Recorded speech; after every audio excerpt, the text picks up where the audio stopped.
Bonjour à tous, nous sommes vendredi 9 juin. Donc il fait vraiment un très beau temps. Par contre, il y a un léger petit vent. Mais les températures sont bonnes. Comme vous pouvez le voir, il fait 24-25 degrés. Donc c'est tout à fait correct. Donc les trois petits sont toujours là, ils ont bien grandi, ils se nourrissent bien. Il y a toujours la tablette avec le chant du chardonneret pour les écoler, en tout cas pour les mâles. Pour l'instant, j'ai toujours pas de pronostic de sexage à donner. Le petit chocolat caramel se porte aussi très bien. Bon, chocolat caramel, ce sera sans doute une femelle. Ici, ça chante beaucoup.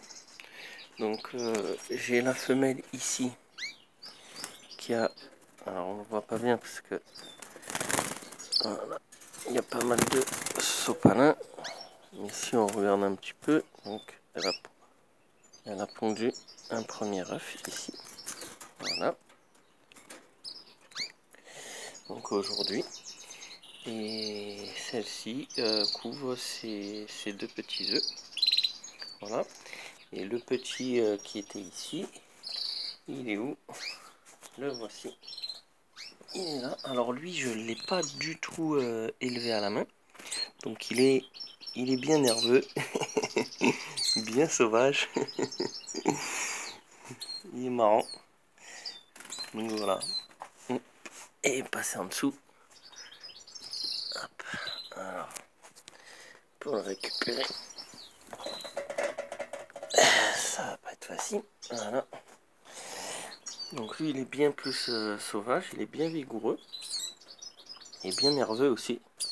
Donc on peut voir donc toute la différence entre l'élevage doucement, entre l'élevage à la main et un oiseau qui n'est pas élevé à la main. Je l'ai nourri un tout petit peu à la main quand ses jours étaient un petit peu pas en danger, mais quand il avait besoin de force. Mais sinon, j'ai laissé la mère et le père s'en charger. Donc celui-ci, il est plus jaune que orangé, donc c'est sympa aussi comme couleur.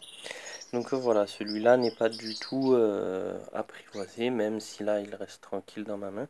Il reste quand même méfiant et effrayé, ça se voit d'ailleurs. Donc voilà, mais il est magnifique. Donc lui, il est dans la cage avec le père et la mère. La mère qui a fait son œuf.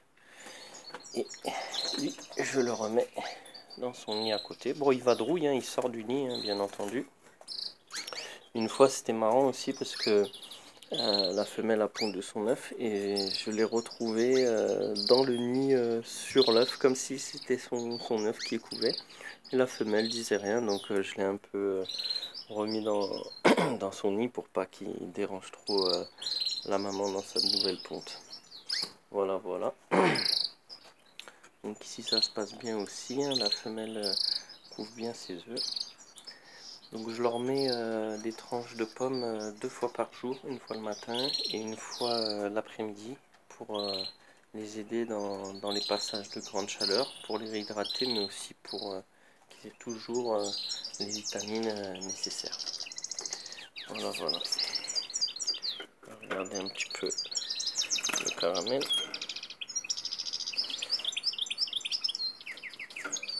Caramel, lui, c'est fini, je ne le nourris plus à la main, mais il est quand même bien habitué, il n'a pas peur. Donc voilà, c'est toujours un moyen de vérifier. Je passe ma main dans la cage plusieurs fois pour voir comment se comportent les oiseaux vis-à-vis de moi. Donc par exemple ici, voilà, ils sont beaucoup dans une petite cage. Donc c'est un peu plus difficile. Donc là,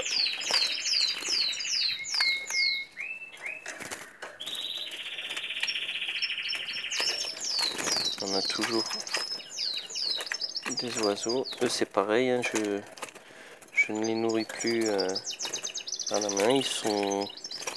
maintenant qu'ils sont sevrés. Hop là. Voilà, mais vous voyez, c'est des oiseaux qui se manipulent vraiment très facilement, car ils sont habitués. Hop là. Voilà, donc j'attends encore un petit peu pour savoir le sexe, ce sera beaucoup plus intéressant ensuite. Donc voilà, c'était juste une petite courte vidéo aujourd'hui pour faire un point. Voilà, vous voyez le petit, il est déjà descendu. Voilà, donc écoutez, je vous souhaite à tous une belle et agréable journée. Je fais un petit coucou à Zouer Morin, à Christophe Carouget, à Jim Chass, à Slowny, à Bifoot, Blandine Klein, Jonathan Van Virmush, Canary Flo et Flo Nature. Comme ça, je pense que je n'oublie personne. Voilà, j'espère que vos élevages se passent bien. Pour ceux qui découvrent mes vidéos, n'hésitez pas à vous abonner. Et à tous ceux qui visionnent les vidéos, n'hésitez pas à mettre un petit pouce, ça fait toujours plaisir. Voilà, et je vous souhaite une bonne journée. Au revoir.